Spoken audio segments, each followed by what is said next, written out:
When police were called to 1116 Ocean Drive in Miami Beach, Florida, on a warm July morning, they were unsure what to expect.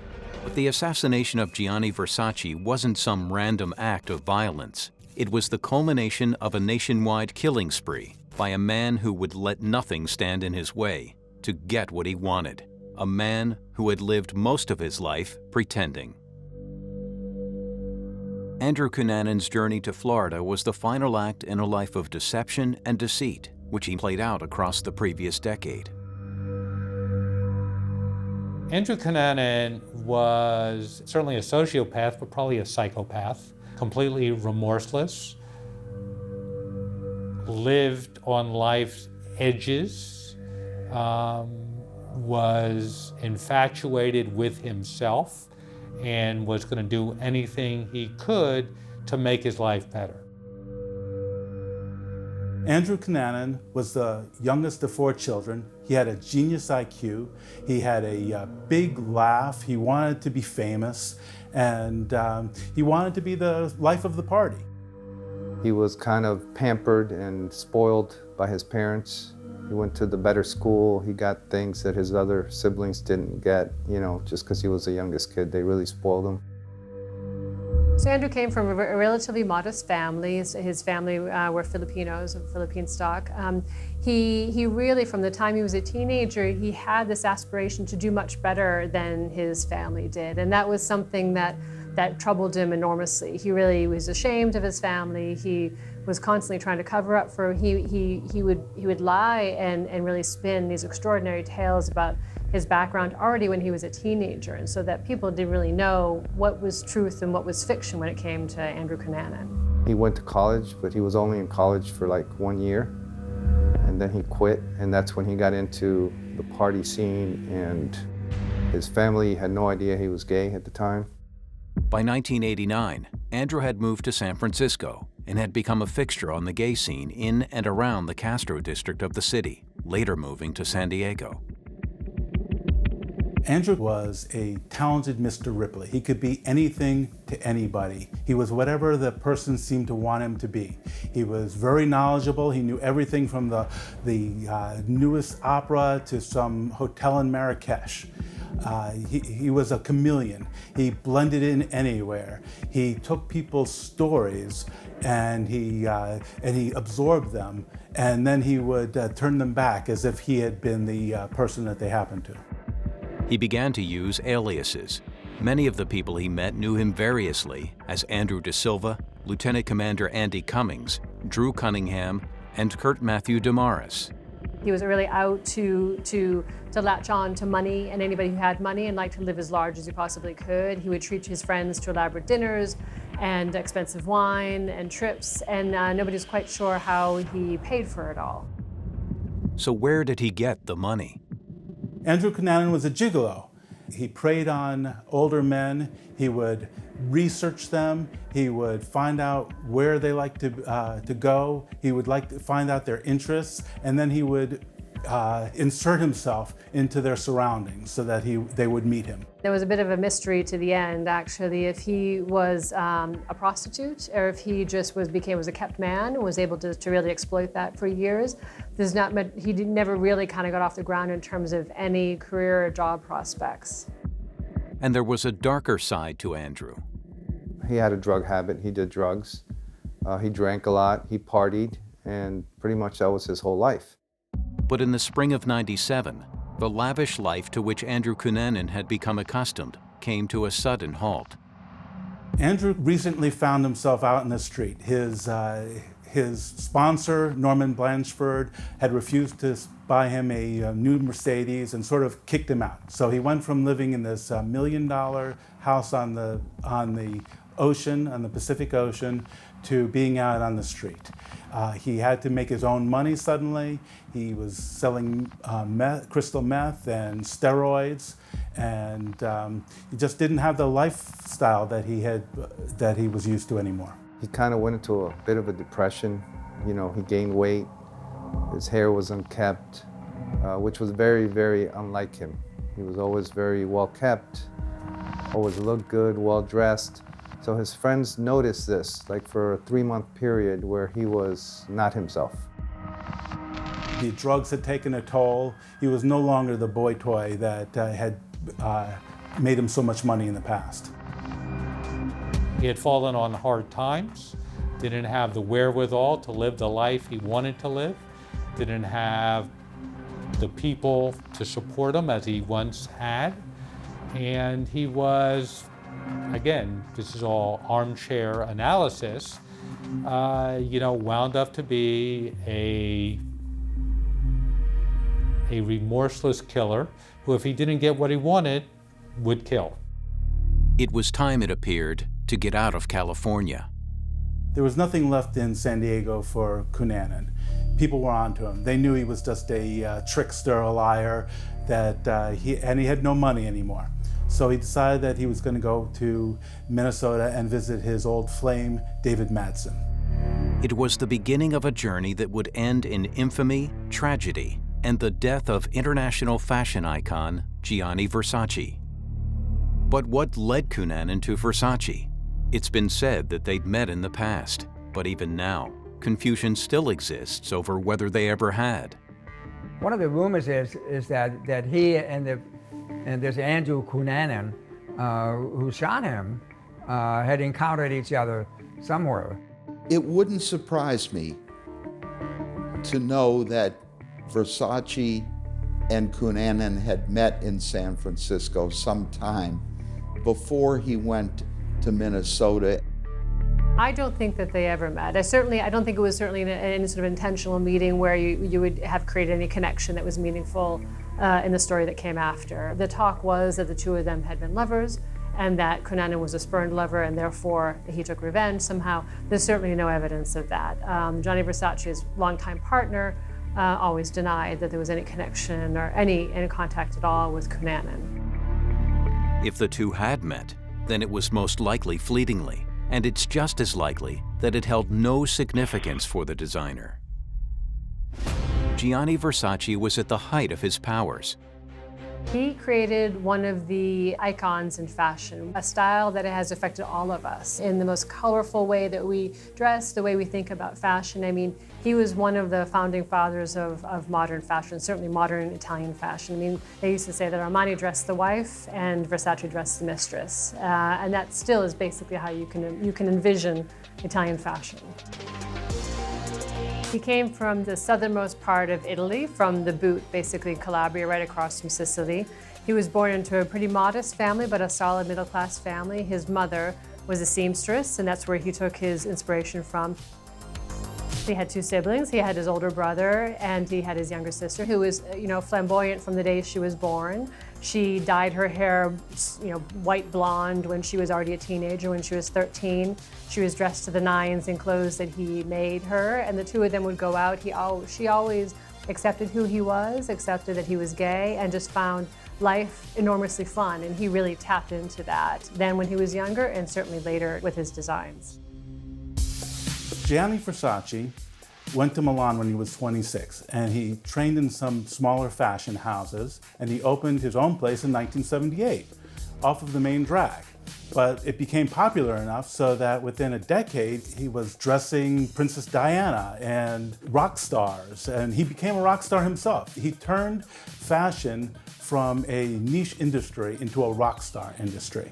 His contribution was the melding, the marrying of the street, sort of the cool sort of Marlon Brando street sort of style with the high art of couture. So he was the first one to see that you could bring that together and you could create a completely new, different, exuberant, fun, wonderful look.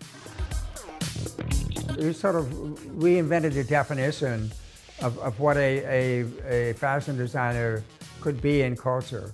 So he's not a tasteful in the background, putting the clothes out there, but receding in his own personality. That's not what he did.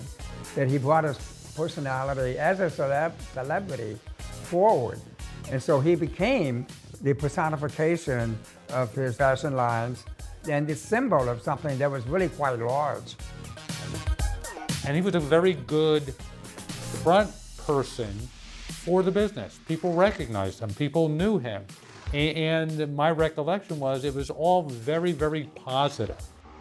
Versace mixed with the top people in the world, the top celebrities, the rock stars, the royalty. Elton John was one of his biggest consumers of Gianni Versace's male fashions. Gianni Versace used to say that Elton John had more pieces in his collection than Gianni had still left in his own collection. He loved the color and the glamour. He dressed his tours. He dressed his, his family, everybody. His sister was very much friends with the supermodels. She realized the power of these girls who were getting a lot of paparazzi attention, and she understood that she could bring that to the house and kind of create this mix of these girls on the runway in these extraordinary clothes. Versace was an international mover and shaker, and with business success came wealth. This exponential growth in the 70s and particularly the 80s and really early 90s afforded him quite a rich lifestyle. I mean, he began to buy, his passions were to buy houses and to buy works of art.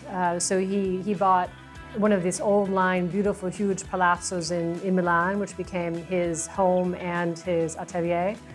He began to buy houses in New York, and most famously, of course, the house in Miami. He had this beautiful villa on Lake Como, right outside Milan. His artwork and buying art was a huge and hugely expensive passion. By the time he was into the 90s, he had one of the world-class collection of Picassos. He had more than 20 Picasso paintings. Gianni Versace was at the top of his game. He was 50 years old. He had risen to the top echelon of celebrity in the world. He was going to New York to list his company on the New York Stock Exchange for $1.5 billion, which was a huge amount at the time, and the first Italian fashion house to do that. And then he came down to Miami. As Gianni Versace prepared to divide his time between Europe and the United States across the summer of 1997, he was not to know that the man who was to decide his destiny was about to begin a killing spree, which was to stretch across 4 states. Late April, and Cunanan was en route to Minnesota. A particularly harsh winter meant that Minnesotans were looking forward to milder weather and a chance to get out and about. David Mattson, a former lover of Cunanan's, and their mutual friend Jeff Trail had distanced themselves from Andrew and were none too pleased when they heard he was coming to town. David Mattson was the love of his life, from what everyone says, and he was an architect, a very prominent architect in Minneapolis. And Jeffrey Trail was friends with Andrew, and he was also friends with David Mattson. But the word is that Jeffrey Trail was kind of telling David Mattson, this guy's not good for you, he's bad news. And I think that somehow got back to Andrew Cunanan. So I do know that Andrew Cunanan was not very happy with Jeffrey Trail. He arrived in Minneapolis on April 25th, and for the first couple days, it seemed like they got along. They went out to dinner with friends. He stayed at another friend's apartment. But suddenly, things changed. He thought the two of them might be having an affair, and it made him outrageously jealous. For some reason, he took a claw hammer and he beat Jeff Trail to death. It was amazing that Andrew was able to overpower Jeffrey Trail, because Trail was a Navy veteran. He had been in the Gulf War. He had trained to be a highway patrolman, and he was a buff individual. Andrew must have attacked Trail in a fury. There was blood all over the place. He wrapped him up in a rug and he stole his gun. Several days later, David Mattson is found murdered, shot twice, once in the chest, once in the head, near a lake about 50, 60 miles away from his home where Jeffrey Trail was killed. And he had been shot with a .40 caliber gun that would end up being tied to Jeffrey Trail.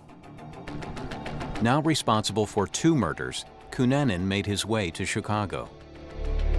Andrew drove David Mattson's stolen Cherokee to Chicago, where he encountered Lee Miglin. No one knows if they knew each other before this or if this was a new meeting. Lee Miglin was an executive for the Home Shopping Network, and he was a local developer, and he was, by all accounts, very well liked in the area. But Lee Miglin was to die in a sadistic frenzy. He tortured Lee Miglin to death. He had a gun. He didn't use it on him.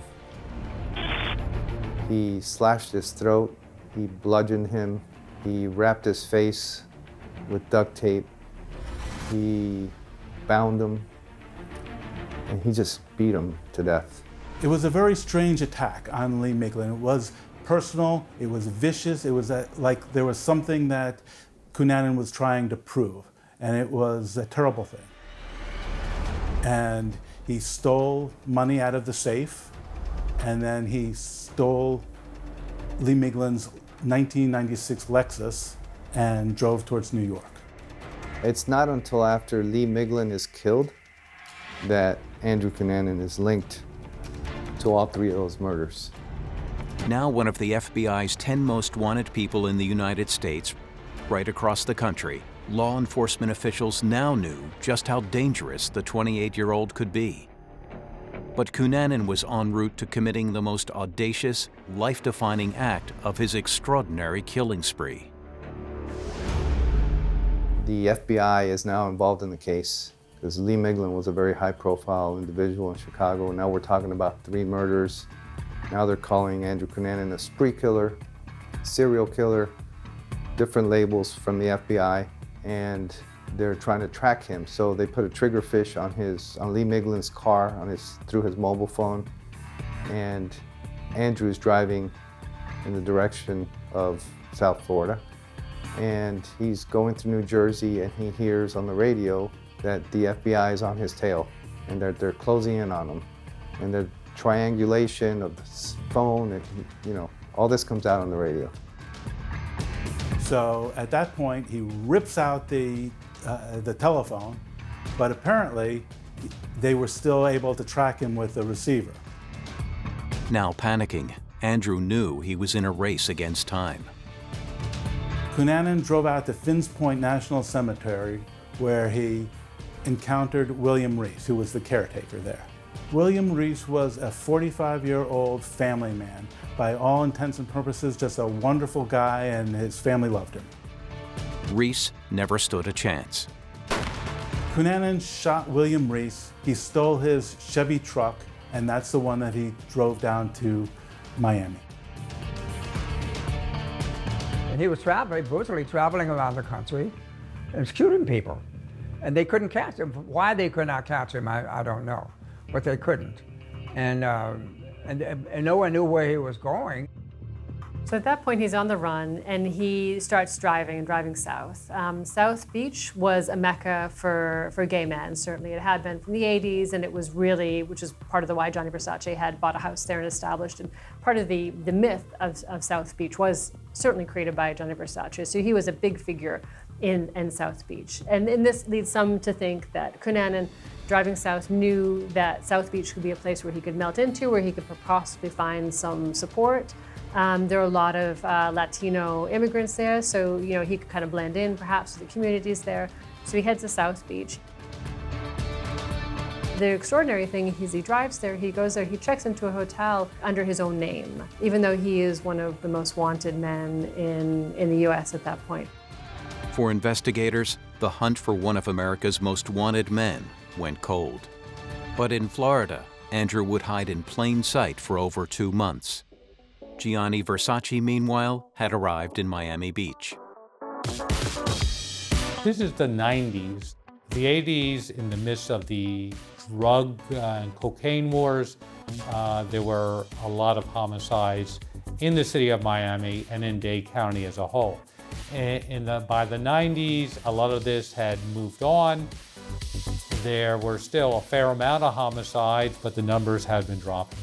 So at this time, South Beach had cleaned up a lot from its previous years. Art Deco and had brought it back, and Miami Vice and tourism, and the city was really moving in the right direction. And ultimately, the city turned around, and Versace is to be credited in some regard to taking this old degenerate hotel and creating a modern palace right in the heart of Ocean Drive. Versace loved the life in Miami Beach. It was colorful, it was energetic, it reminded him of the Mediterranean in the 70s, I suppose. And the other celebrities followed him. Prince came, opened a place on Ocean Drive not far away. Sylvester Stallone and Madonna bought places nearby in Coconut Grove. It really introduced a whole new celebrity atmosphere to the place. Some people called Versace the mayor, the unofficial mayor of Miami Beach. Others called him the emperor. Some people called him a spiritual advisor. Gianni Versace lived a very carefree life. Everybody loved him, everybody liked him in the community. He didn't feel threatened, he didn't want bodyguards. He walked alone everywhere, even with his friends. He wanted to be alone sometimes. He knew everybody liked him.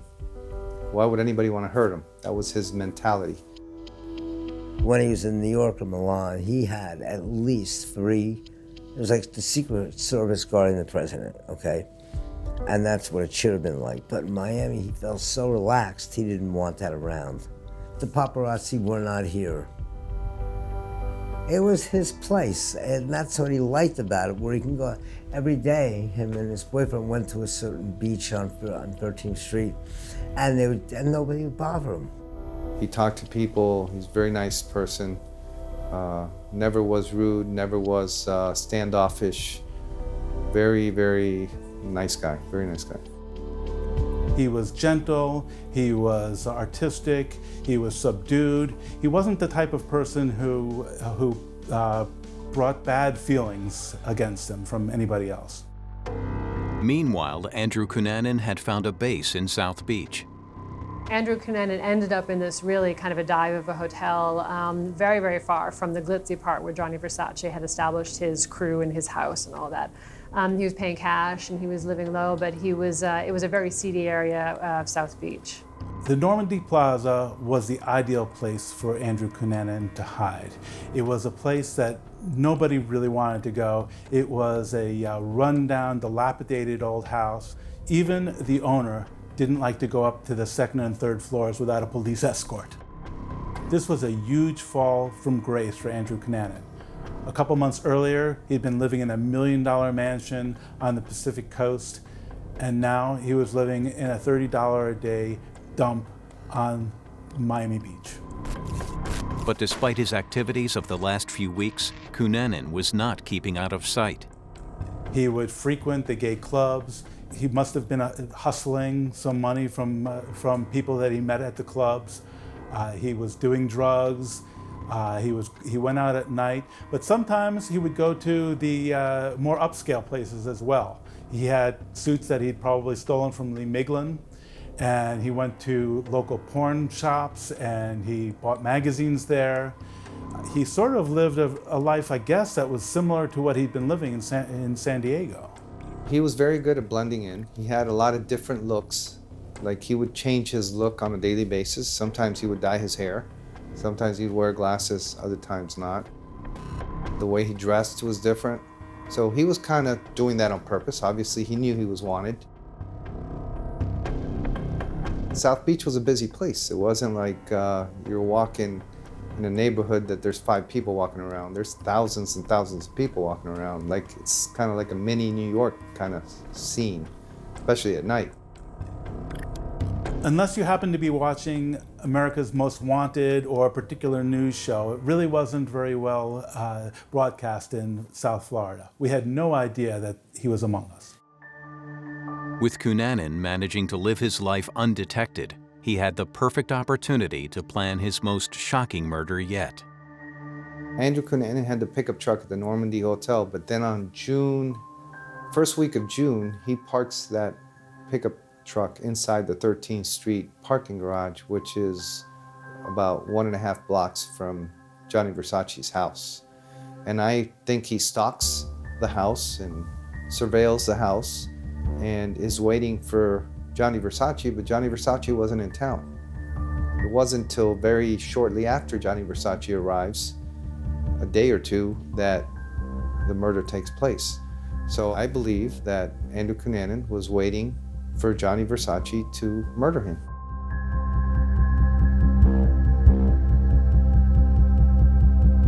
Tuesday, 15th July, was another predictably beautiful day in Miami Beach.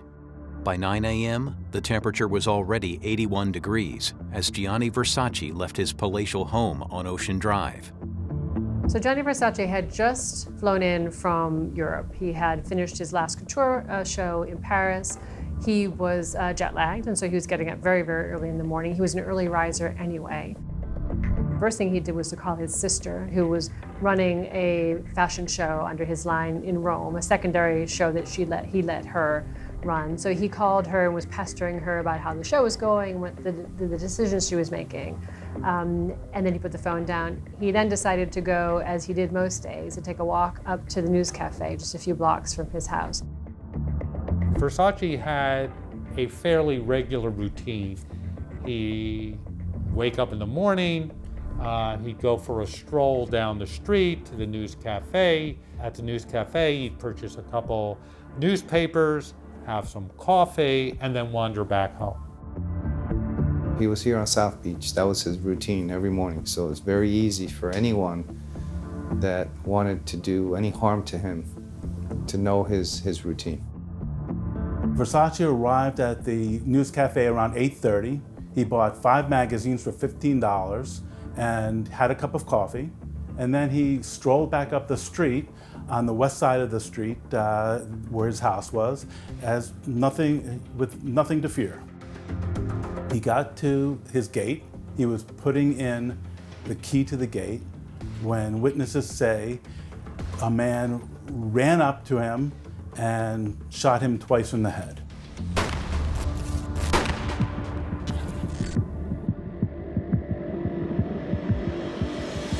Within a minute, we had a radio call from one of our uniformed police officers that there was shots fired at 1116 Ocean Drive. There were 2 big shots, and there were people in the house. There was Antonio D'Amico, who was Versace's longtime lover, and Lázaro Quintana, who was a friend who was supposed to be there to play tennis with him. And they both ran out of the house, and Quintana found Versace on the steps. There was a woman there who said, "He went that way," or something, who pointed out the direction that the shooter had gone. Lázaro very bravely followed the shooter down the street at a pretty quick gait. Once the man saw Lázaro running towards him, he ran north on Ocean Drive, he ran west on 12th Street, down the alley, and he ran into a parking garage. But before he did that, he stopped and pointed a gun at Lázaro, so Lázaro went in a different direction. Just blocks away, there was pandemonium on the steps of Versace's mansion. Well, it must have been horrendous for the people in the house because they were all very long-time friends and they loved one another. And to have something like that happen right in front of your house. Antonio D'Amico was outside the house, and yes, he was screaming. He was in grief. He was broken. He was shot once in the left side of his cheek next to the nose, and once in the right side of his neck when he turned. So his chances of survival were not very good. The ambulance came. The emergency medical team was very quick. They put him in the ambulance. They rushed him to Jackson Memorial Hospital. And he was pronounced dead about an hour and a half after he had been shot. He was shot at point-blank range. There was no way he could possibly have survived an onslaught like that. The question on everybody's lips was, who could have done this and why? Like any homicide, the first thing you're thinking is, who could have done this? But when you find out you're dealing with someone as famous as Gianni Versace, your mind just goes crazy because he's worldwide. So this is not like a local homicide where your suspect pool may be in the area or local. This could be anyone from any part of the world. It was pretty obvious that whoever did this knew they were gunning down Mr. Versace. Cunanan had made his escape by cab from the parking garage. But the red pickup truck that Andrew Cunanan had stolen from William Reese in New Jersey was about to give his identity away. We did a search of the garage. We located a red pickup truck on the 3rd level with damp, sweaty clothing on the outside of it. So we were pretty certain that was the suspect that we were looking for.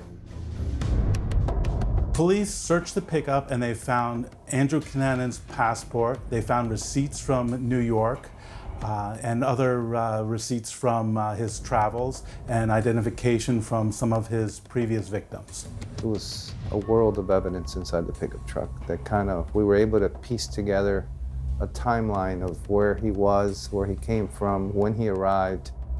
Under the intense scrutiny of the media, detectives now had to track down Andrew Cunanan, a man responsible for 5 murders across the United States. Once we found out it was Andrew Cunanan that we were looking for, we plastered his face all over the media.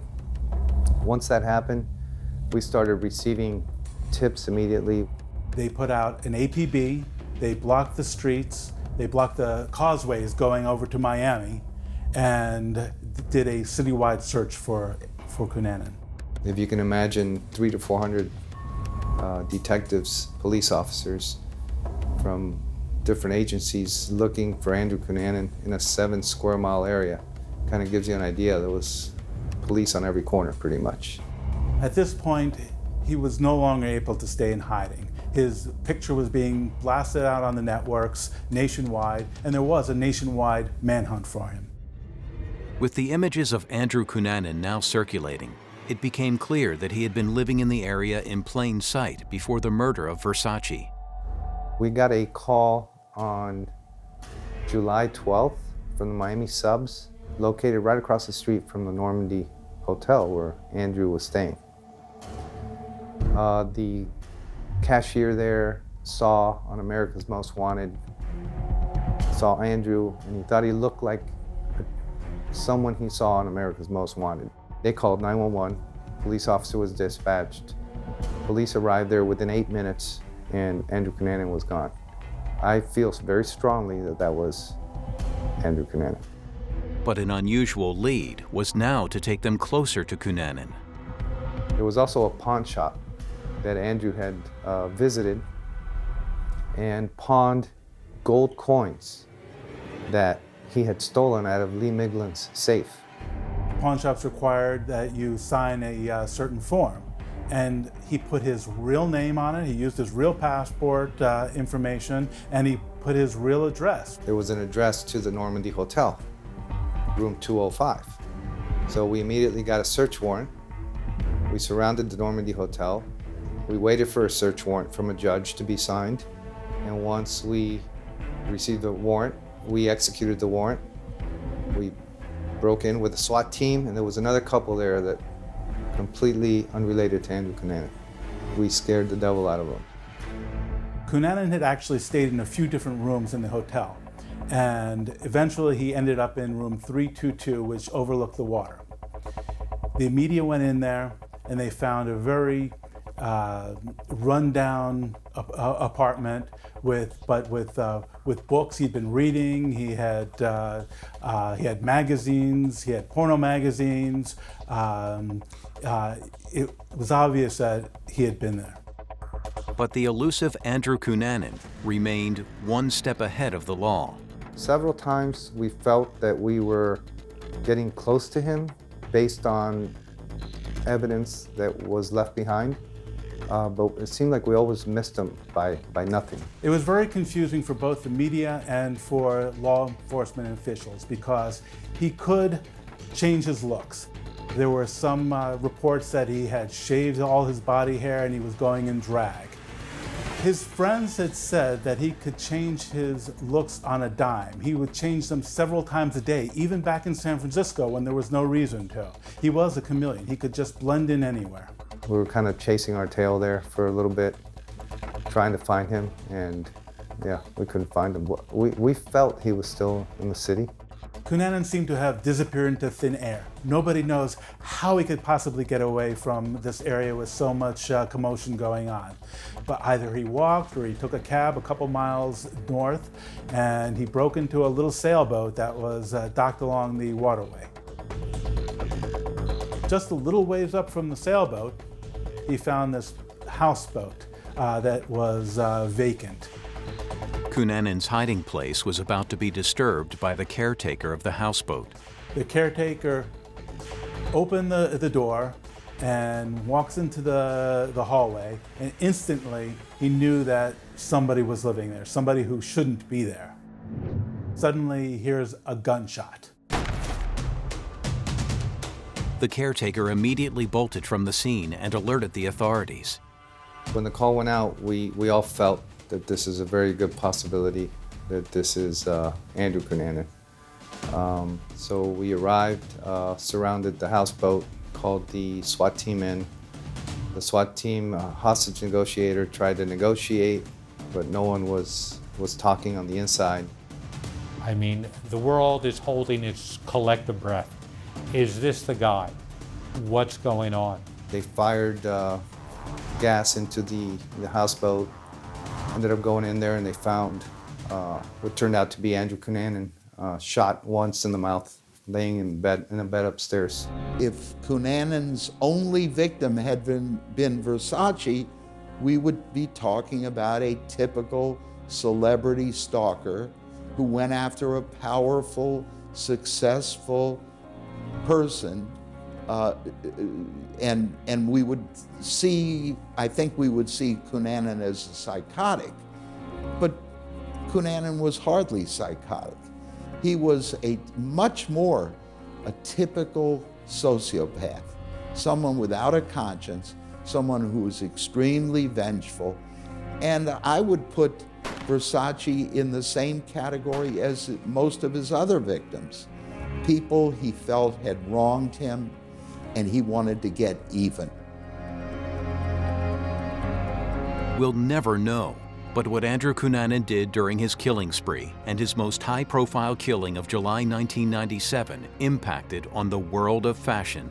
It was truly shocking, and it may never be explained.